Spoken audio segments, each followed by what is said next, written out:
In today's video, I'm going to teach you how to record bank transactions manually in Zoho Books. Let's dive right into the process. We begin on the main dashboard of Zoho Books, a hub that provides you with a comprehensive overlook of your finances. On the top right corner of this dashboard, you'll notice a plus sign. This is a handy tool that allows you to initiate new actions within your account seamlessly.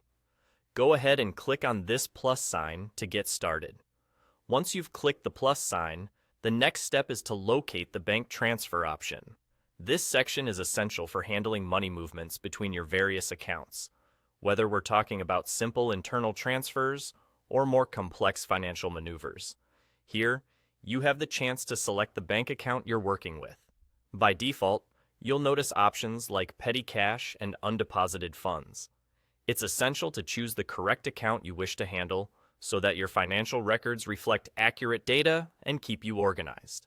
After you've selected the relevant bank account, you can decide whether you want to transfer to another account or from another account. This flexibility allows you to manage your financial activities logically, ensuring that your records are both complete and precise. Once you've made your decision, you'll find a button that prompts you to click Continue. This action will take you to the next phase of the process, where more detailed transaction information can be added. And now, let's delve into completing this transaction by filling in all the necessary details. Here, you'll need to provide various pieces of information, such as the accounts involved in the transfer, the date of the transaction, and of course, the exact amount that is being moved. Additionally, it'll ask you for a reference number.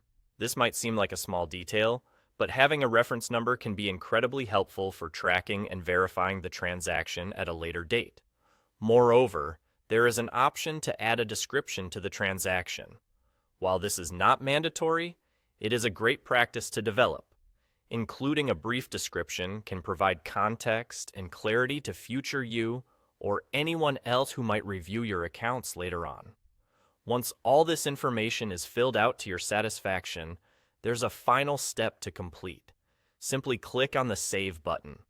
Doing this confirms that the bank transaction has been successfully recorded in your Zoho Books account. And that's all there is to it. Congratulations on recording a bank transaction manually in Zoho Books. Remember, keeping diligent records in your financial software is key to maintaining an organized financial life. I hope you found this guide helpful. If you did, consider exploring more of our content that delves into the many features Zoho Books has to offer. Thank you for tuning in, and see you in the next video.